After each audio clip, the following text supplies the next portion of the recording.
Common SIP mistakes to avoid.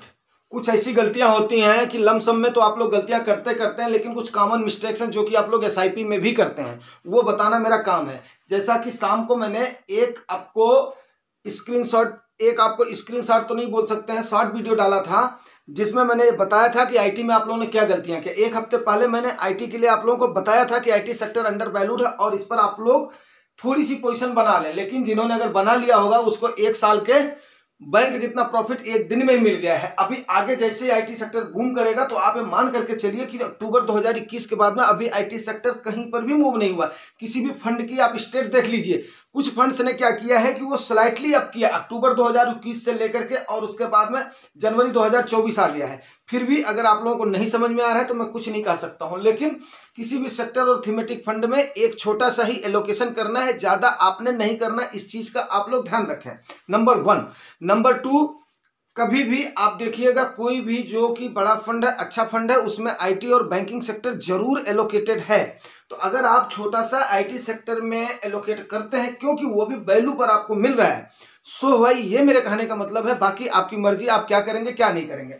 आज बात हो रही है कॉमन एसआईपी मिस्टेक्स की, हम बात उस पर कर लेते हैं। सबसे पहला, हम क्या करते हैं बीच बीच में जो अपनी प्लान के अनुसार नहीं करते हैं तो उसको अपनी एसआईपी को स्किप कर देते हैं। स्किप करने से मैं आपको एक रिसेंट एग्जांपल बता रहा हूं कि सपोज करिए आपकी 10,000 की पर मंथ की एसआईपी चल रही है और अब ज्यादा नहीं, केवल साल में 1 महीने की अगर एसआईपी स्किप करते हैं तो आप पर क्या फर्क पड़ता है 15 साल के अंदर, वो मैं आपको डाटा से बताता हूं। डाटा आप देखिए, 10,000 रुपए 15 साल की है आपका, अगर आप कंटिन्यू करते हैं तो 18 लाख रुपया होता है। अगर आप एक एसआईपी हर साल स्किप कर देते हैं तो आप इन्वेस्टिंग वैल्यू आपकी कितनी होती है 16.5 लाख।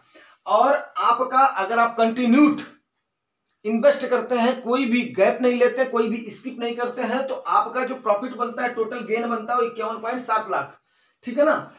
और आपका इस पे जो आप स्किप करते हैं उस पर 47.2 लाख। अब आप देखिए कि आपका कितने का लॉस हुआ है 2.94 लाख का, जो कि अप्रॉक्स करीब 9% के आसपास एनुअल का आपका नुकसान शो कर देता है। अब आप खुद अंदाजा लगाइए कि अगर एक एसआईपी स्किप करते हैं तो इसका कितना बड़ा फर्क पड़ता है। वहीं नॉट इंक्रीजिंग द एसआईपी, अगर आप मिस्टेक नंबर 2, देखो आपको बार बार बताया जाता है कि उम्र के साथ, समय के साथ आपकी इनकम इंक्रीज होती है और ये सबकी बात है, ये आप भी जानते हो, हम भी जानते हैं। तो थोड़ा सा अमाउंट अगर आप इंक्रीज कर रहे हैं, केवल आप 5% हर साल इंक्रीज करते जा रहे हैं, 10,000 की है 5% कितना हुआ 500 रुपया।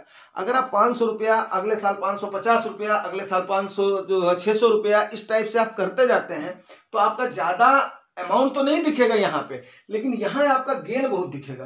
टोटल 15 साल में इन्वेस्टमेंट अमाउंट आपका 25.8 लाख रुपया, 10,000 के एसआईपी को 5% अगर हर साल आप क्या कर रहे हैं, स्टेप अप कर रहे हैं, तो लेकिन उसकी जो गेन है आपको मालूम है कितनी आपकी बढ़ जा रही है 63.28 लाख रुपया, इतनी आपकी गेन बढ़ जा रही है 15 साल के अंदर। तो ये एक जो कैलकुलेटिव डाटा है, हर किसी की सिचुएशन अलग होती है, हर किसी की कमाई अलग होती है, वो बात मैं मानता हूं, लेकिन उम्मीद यही करता हूं आप अच्छे से अपना काम करेंगे। जो बताया हुआ तरीका है उस पर, कमाई कम और ज्यादा का मैं आपको बता रहा हूं, अगर आप जुगाई टॉक देख रहे हैं, कमाई कम और ज्यादा पर नहीं जाइएगा।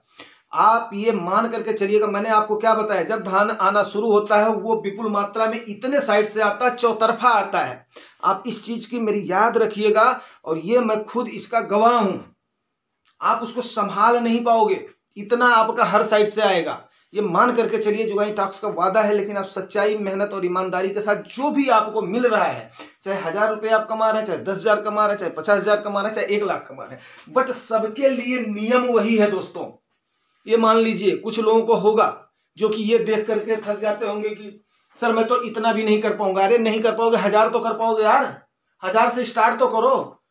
एक स्टार्टिंग आपकी लाइफ को चेंज कर देगी, ये मैं बता रहा हूं। जितने रूल्स हैं उस रूल्स को फॉलो करो, अपनी इनकम के अनुसार, जो आपकी इनकम है उसके अनुसार ही अपना इमरजेंसी फंड बनाओ, उसके अनुसार ही आप अपना इंश्योरेंस लो, उसके अनुसार ही आप अपनी इन्वेस्टमेंट की जर्नी स्टार्ट करो, उसके अनुसार ही आप अपनी एसआईपी शुरू करो। दोस्तों इस बात को मैं बहुत गौर से बात कर रहा हूं, क्योंकि मैं हर तबके को लेकर के चलने वाला आदमी हूं, हर तबके की मैं परेशानी को जानता हूं, बहुत ही कॉमन मैन से उठा हुआ आदमी हूं।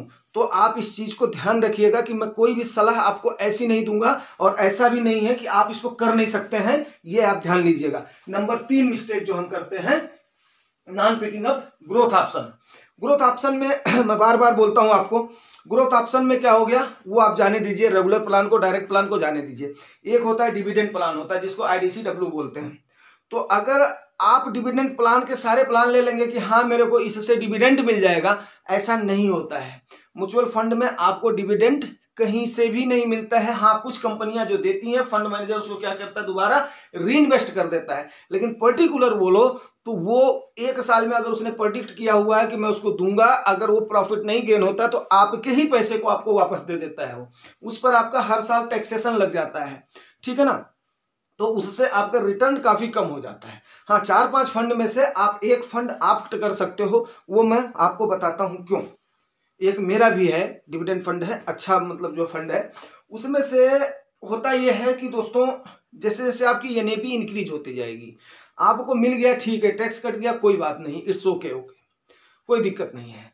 लेकिन सारे फंड अगर आपने डिविडेंड ले लिए तो नुकसान में हो जाओगे। एक हुआ तो सपोज करो कि आपने कोई भी अपने प्रियजन है, आपके हाथ में कुछ पैसा आता है, आप उससे उनको गिफ्ट कर सकते हैं उस पर्पज के लिए, या आपके पास वो पैसा आया तो आप कहीं पहले छोटे जगह पे घूमने के लिए जाओ, जैसे जैसे अमाउंट इंक्रीज हो जाएगा बड़ी जगह पर घूमने ले जाओ, या बच्चों के लिए, वाइफ के लिए, हाँ ये पैसा आ गया मैं इससे शॉपिंग वगैरह कर लूंगा, या उसको नहीं आपका प्लान होता है तो उसको दोबारा री इन्वेस्ट कर दो तो उसमें केवल टैक्सेशन का नुकसान होगा अगर री इन्वेस्ट करते हो तो।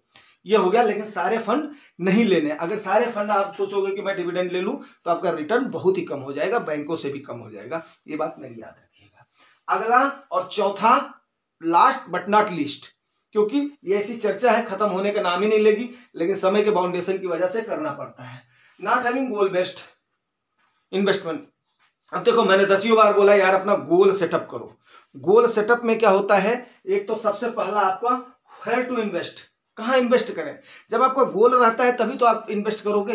किस टाइप का गोल है, किस टाइप के आपको कितने कॉर्पस की जरूरत है, कितनी उसकी SIP होनी चाहिए, वो आपका क्लियर होना चाहिए। हाउ मच टू इन्वेस्ट, कितना आपने इन्वेस्ट करना, तभी आप जो है डिसाइड कर पाओगे यार मेरे को इस पर्टिकुलर टाइप के फंड में, पर्टिकुलर कैटेगरी के फंड में इतना मेरे को रिटर्न मिलेगा, इतने साल का मेरे को टेन्योर देना है, इतना अमाउंट मेरे को फिक्स करना है।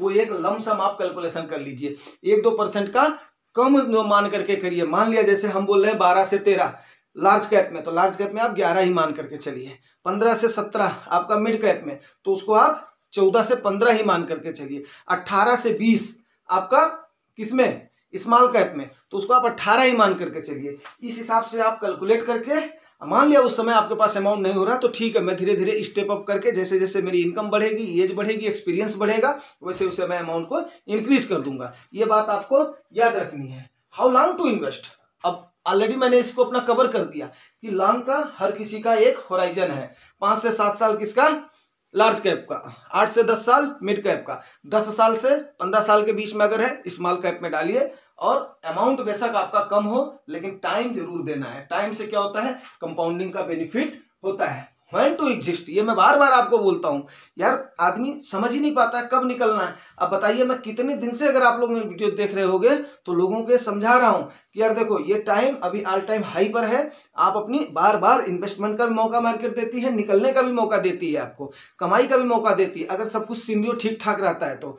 व्हेन टू एग्जिस्ट, जब आपका प्रॉफिट हो जाता है, गोल अचीव हो जाता है, दोनों में से जो भी हो जाए, या तो टाइम पूरा हो जाए या तो आपका गोल अचीव हो जाए, तो उस समय निकल जाओ, क्योंकि यहां पर कोई किसी का सगा नहीं है। सगा कौन है, आपका जुगानी टॉक्स है जो आपको सही निस्वार्थ भाव से राय दे रहा है। उम्मीद करता हूं कॉमन मिस्टेक्स इन SIP, ज्यादा अभी चर्चा लंबी हो जाएगी तो आप लोग बोर होंगे, तो आपको जानकारी पसंद आई होगी। अगर पसंद आई है दोस्तों तो रिवार्ड जरूर करना, रिवार्ड आपको पता है, लाइक से सब्सक्राइब। Thank you.